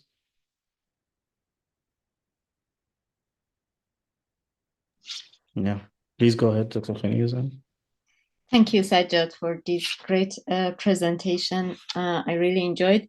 I completely agree with you that, I should reformulate my sentence and say, I follow you, and I believe also that we understand simplicity of God in a very wrong way, that we normally it is thought as emptiness and abstractedness or something like that. But the point Sadra makes is its radical richness, because it is practically everything. It includes everything in itself, because simplicity of God entails that we are not allowed to negate anything from his essence. And this would mean, because it would result in having aspects in God, aspects, positive aspects and negative aspects, and God has no aspects. It is God is radically unique. But at the same time, the consequence of this argument is a sort of, let's say, panentheism, meaning that God is everything. That was with this criticism, Sadra was already in his lifetime confronted, and in some pages of Asfar, he tries to provide an answer to this criticism and define himself. Also Fazlur Rahman understands Mullah Sadra in this direction. Seen this way, I wonder in which sense we can really somehow understand Mullah Sadra's idea of God in a Shia or at all Islamic framework. It is very philosophical, very radical to me, or we should then change our idea of Shiism perhaps in order to include him. Yeah, so I would say two things. One is there's a difference between what he's putting forward as a certain vision of existence, and then there is a different application of that with respect to, so how do we fundamentally deal with this issue of the God-world relationship, or God-human relationship? So on the first, so yes, I mean, Sadra at times, there's a bit of a debate, right, about whether his notion of modulation of existence, tashkik al-wujud, is this something which is radically different in a sense from what is considered to be the straightforward singularity of Wahdul Wujud, right? So Sadra himself discusses it when he's engaging with Ala-Dawla Samnani's critique of Ibn Arabi. And he has this, critique of what's known as a wahda shakhsiyya, sort of like what you might call a hypostatic or an individualist kind of conception of unity. Of course, there's a later debate. Most recently, a number of people who are students of Allama Tabatabai argue that actually Sadra's real position is wahda shakhsiyya. So tashkik is merely a kind of almost a façon de parler, and it's a way of incorporating the position which arises from which is inherited from Dawud al-Qaysari, this idea of tashkik al-madahir, but not tashkik of wujud as such, because we cannot have intensities within God, because wujud as such has the only referent is God. So I think there's that sort of those elements of it, and of course we can kind of take that. I can either take that into a panentheistic conception, as you suggest, or we can take it into a radically idealistic direction as well, which is really about the complete negation of the reality of us and of the cosmos, the phenomenal cosmos we inhabit. And I think there are arguments on both sides to be made. I think I tend to read things in a more idealistic direction than a pantheistic direction. Now, as I said, on the other side, this whole question of, well, what does this mean for the relationship between God and the cosmos? I think that's precisely where this notion of the divine names, or the imams as divine names, arises. And it's instructive that is discussed by Mullah Sadra primarily in his exegetical works. So you don't really have this in the Asfar. There's indications, but it's not really there, or in the Madahir and so forth. It's there in his Sharh Usul al-Kafi, and that's there in his tafsir, and that's precisely where I take those descriptions from. It's from his commentary in the Kitab al-Hujjah in Usul al-Kafi, and it's from different kinds of passages, of which there are very many in his tafsir, where he's trying to make this connection, because a very radical non-dualism of Wahd al-Wujud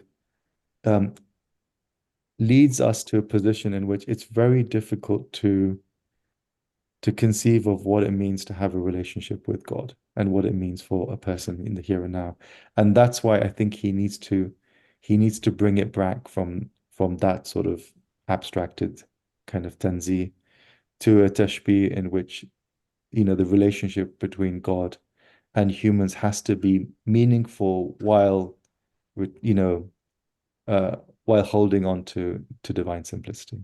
So that's my my suggestion. Now, the whole other question about whether that's a adequate kind of compromise or an adequate reconciliation, and as I said, I think this is really the job, I think, of philosophical theologians now, whether it's in Kalam Jadid or whatever, is to really think about, well, is this an adequate solution? If it's not, what might work? Do we need to radically change our language? Can we look at other kinds of resources from different philosophical and theological traditions, which may help us to find a new kind of language? And as I said, open theism is one which I've seen recently. I think I've come across 3 articles now in Persian, and there is one by Muhammad Saidi Meher in English as well, which kind of raises the question. He doesn't want to commit himself to it because open theism, I mean, given our traditional Aristotelian languages, is somewhat problematic. But I think certain kinds of creative solutions are useful. But at the same time, coming back to this question of why is the conceptualization of God important? Why does it matter? Why does theology matter? And if it's really about people and the way in which they see the world and which they see their own faith, then that kind of, we cannot keep the language of philosophy and theology as something which is rarefied and very difficult and obscure and, lacking in real kind of meaning for people. So I think there's a very difficult bridge to be made there, between the intellectual language of how we talk about God and the way in which people think of God and what God means for them. And that's a difficult task. That's not an easy task. And I think that's been a task throughout history for all sorts of Muslim theologians. It's precisely this, do we compartmentalize 2 different ways of speaking, or do we try and bridge it? And it's a very difficult thing to do. Thank you. Thanks a lot, Professor Rizvi, for the answer. If there's no further questions, I'll allow myself one.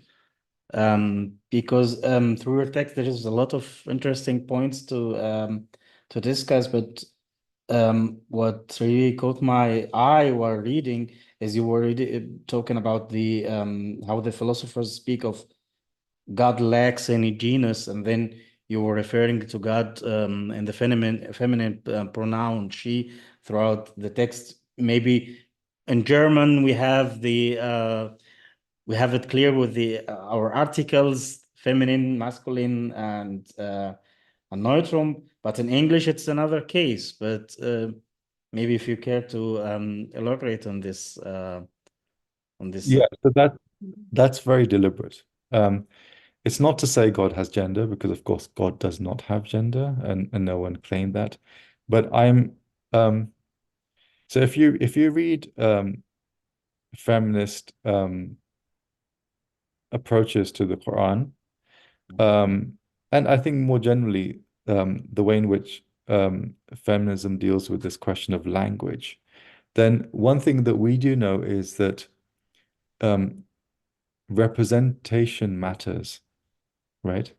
And so if we really want kind of people to engage, and in a sense also, if women and people like, Amna Wudud and others have said this, if women want to be able to kind of feel that they are heard and they belong and they have a stake in the concept of God, then using the feminine for God is a very useful device for that. So it's really about language as representation. And I think that's an important one. It's not making a ontological claim, right? Not making an ontological claim. I'm making a representational, perhaps a political claim. Well, I find it really important to shed some light on this aspect, because if you were using the he pronoun, no one would ask the question. Yeah, exactly. And I think what we do need to get away from is precisely this kind of almost default idea of a very masculine divine. And I wrote a piece a long time ago on this with respect to the question of pleasure. And it makes actually perfect sense to talk about the feminine, because Ibn Arabi and his followers, including Mullah Sadra, take the position that the ultimate divine attribute is rahma, right? Mercy, which is in many ways a deeply feminine attribute. So there's a lot to be said about that. But as I said, I'm not making an ontological claim about this is fundamentally the nature of the divine. Yeah, and if you read the poems of Ibn Arabi, you will see Layla always present there. What does it mean? It's still open for interpretation. Well, thanks a lot, Professor Rizvi. Is there another questions, or should we go to the general open discussion at the end? Okay, we can move on to our open discussion.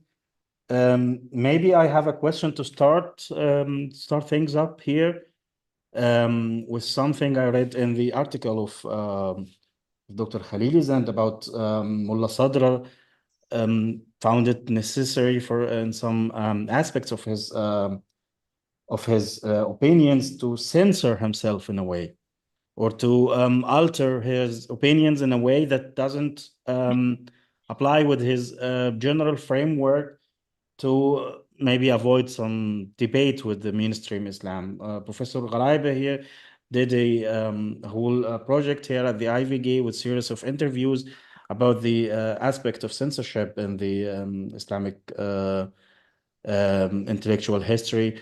So maybe I see this is a good point to start this discussion, if you care both to elaborate, and also Dr. Brodersen and Professor Rizvi are invited to contribute as well.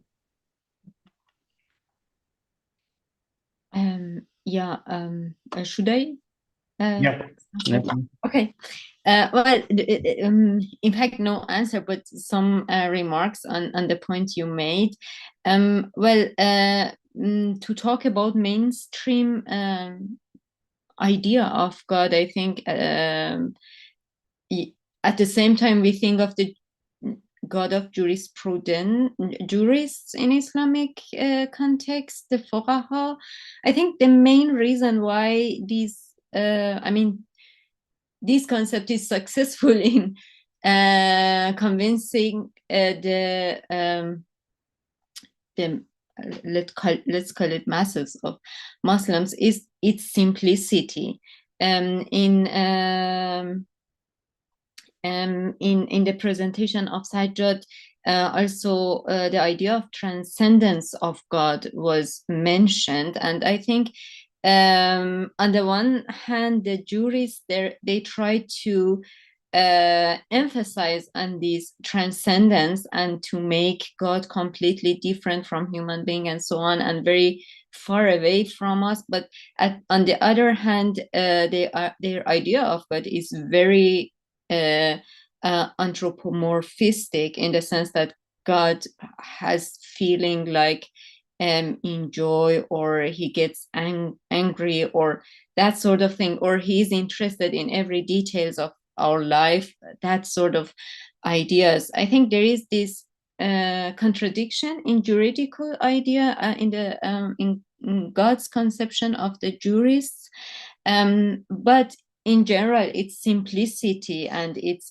the fact that it is so approachable for most of the people makes it so successful, in contrast to Muslim philosophers' idea, which is more abstract, complicated. For example, the idea of simplicity, how really to understand it, capture it, and different the relationship between the essence and particular attributes which are identical but not identical with the essence at the same time. That makes all the story of the philosophers very difficult. But considering the censorship, well, philosophers, it is broadly known that they had always they were challenged to formulate their ideas. Almost all of the prominent philosophers in Islamic context had problem with their contemporary establishment and fuqaha. We know the story of Avicenna being excommunicated, and Sohrawardi, the most radical case, being executed. Averroes had some problem and he had to leave his living place, and the same applies also to Mullah Sadra, who had to somehow leave Isfahan and to spend about 10 years in a village. So I think it has been always difficult, but in the case of Mullah Sadra, I think he managed to express his idea between the lines, even if sometimes he tries to say, no, I'm saying the same thing like you, and my God is like your gods. But in the other passages, he tries to articulate his own idea, which is not really which is not harmonic with the juridical idea of God. Well, lots of the scholars also tackle this idea: what's for al-khassa, what's for the elite, and what's for al-amma, for the masses.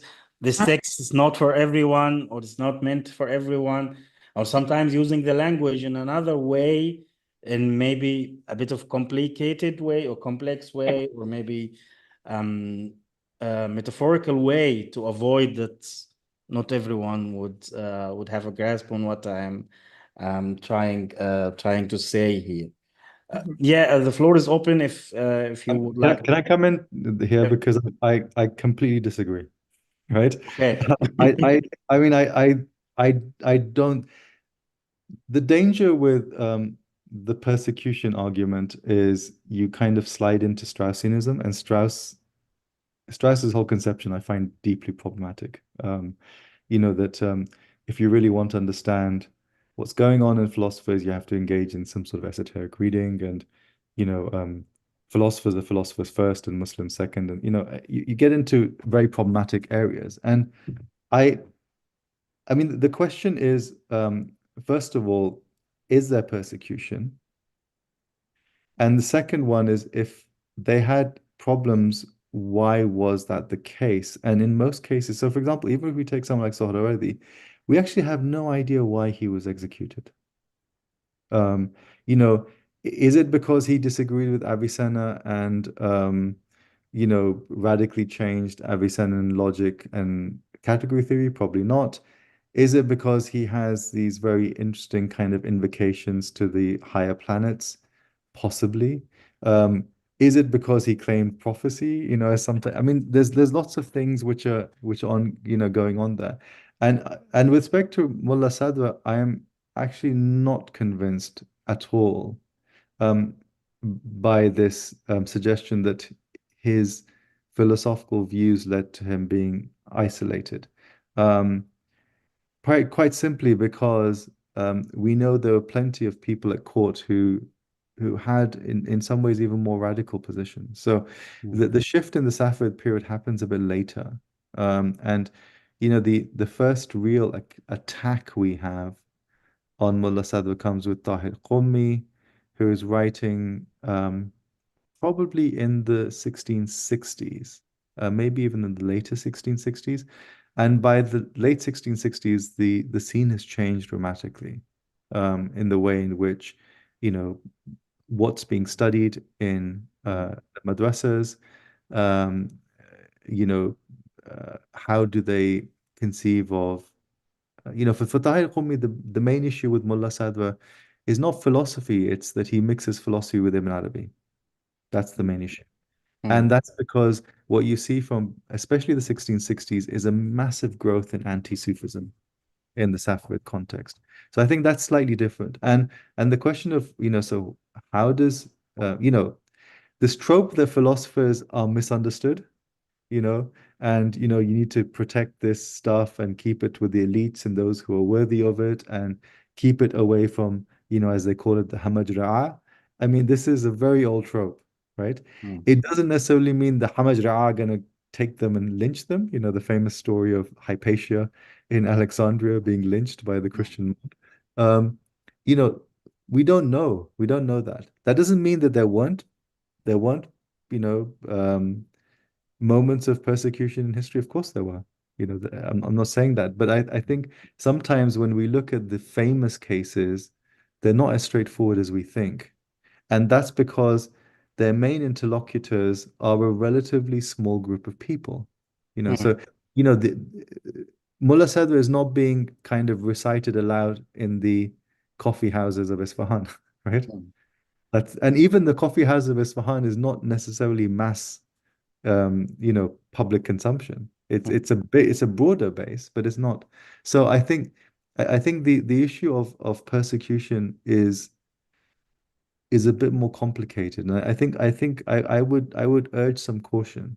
I think we need to think a bit more about the different contexts in which these complaints about being misunderstood or changing it or talking about the you know, the exoteric ulama. I think we need to just be a bit more careful with how we make sense of it. Yeah. Well, thanks a lot for your input, Sajjad. Maybe another point I would like to discuss here is this allegory. This that's a subject, or the use of language in general. Dr. Brodersen, you spoke about the significant and the significant, which reminds me of maybe the modern or more early modern theories about the language with de Saussure and so on. But such a topic is always present when we talk about the attributes of God. When we talk about the what's haqiqa and what's majaz, what's real meaning and what's metaphor meaning, and that applies also to your input or your presentation, Professor Gharaibeh. If you care to elaborate on this, the language in general, and maybe the allegory or the metaphor, in particular within the Islamic philosophy and the Kalam.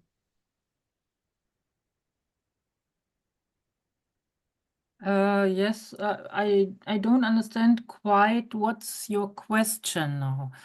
I I was talking about ism and musamma. Mhm. And I see, yes, it's a question about the divine name, the multiple divine name, and the named. What is the relation between this?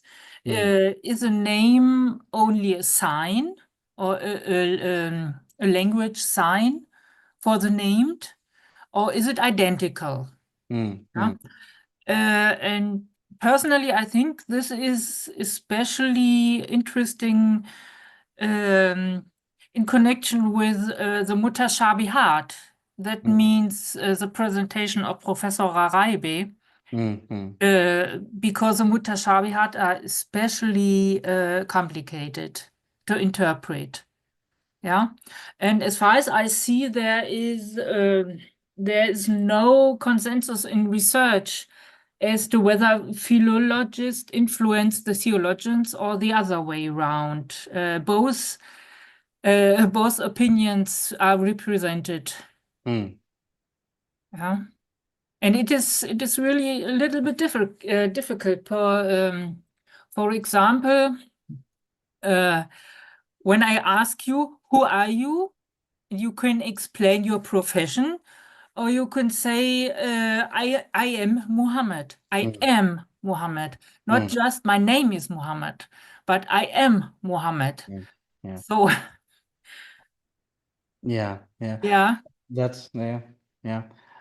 No, it is a really important subject within the Salafi or the aspect, because I remember this text maybe from Ibn Qayyim al-Jawziyah, who talks about the tyranny of Majaz, Taghut al-Majaz, who describes Majaz as an idol that is worshipped besides God. And we see in the other way with the Mu'tazilites the excessive use of Majaz to explain not only the divine attributes, but also what's the relation between the human deeds and the deeds of God, and to explain how is God not interfering with the evil in the world, or he has nothing to do with the evil in the world. Yeah, he has to do with the evil in the world. Yeah. For the Maturidites, of course, and for the Yeah. The Mu'tazilat wouldn't be happy with this, but yeah. Okay. Maybe it's time for quick remarks. If you would like to say some conclusion remarks on your side, because we are already over time.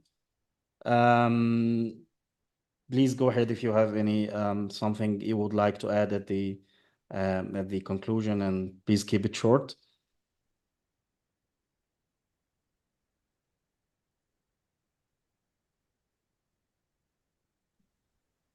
Can I just mention two things? The two books which are new, which I think will be profitable, interesting to look at. So one is a colleague at IPM in Tehran, who's just written a book. Amir Saimi is his name. So he's just written a book on this fundamental problem of whether God can command immoral acts. So it's related to the classic test of Abraham. God commands Abraham to sacrifice his son, and he's trying. I think it's a creative work which I think people should read, because this is a very old problem. It's articulated in very classical kalam, and how do we make sense of that? The other one, which I found very interesting, and again, this is in a broader kind of comparative context, is Janet Soskis has a recent book on names and what does it mean to kind of name God in particular ways, just even the use of the word God and other words which are particular to the Christian tradition, such as Father and so forth, and locate it within a broader kind of Aristotelian language, but also indicate, how that might be useful across the board. And it made me think about, the ways in which we know from the tradition. We have Ghazali's work, Al-Maqsad, we have Fakhruddin al-Razi, we have a very rich genre of works which are on divine names and the question of what an ism and musamma is. So trying to bring that into some sort of conversation and even take it beyond, because I I recently wrote a piece with a colleague who works on Chinese philosophy, and we start off with the beginning of the Tao Te Ching, and the Tao which can be named is not the Tao, right? Which sounds very interesting and familiar in some ways. Can you even name God? Mm-hmm. I think is a fundamental problem even in the Islamic tradition. Yeah.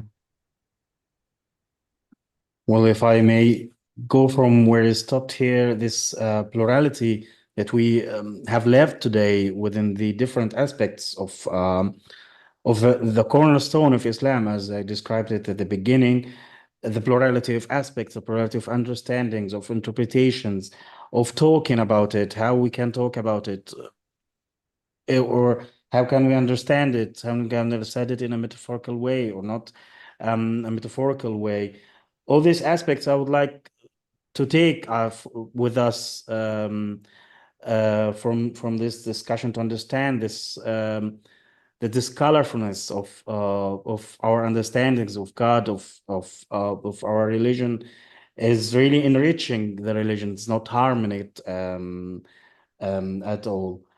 I'm very, very grateful for this opportunity to have these wonderful discussions with you, and I really recommend reading the book. I enjoyed reading your chapters and look forward to read the further chapters of the edited collection. And I'm looking forward for your further contributions within our field of studies, and maybe later we can have another live talk like this for the next publication. Thanks a lot, everyone, and I wish you a very pleasant evening, and for you, Sajjad, a very productive day, and hope to see you soon. And I'd like to say goodbye. That was a pleasure for me. Thanks a lot. Thank you. Thank you all. Goodbye. Thank you to AIWG. Thank you. And I would like to thank my colleagues also at the AIWG for made it possible to put this meeting together. Thanks a lot for Great. it. Thank you. Thank you.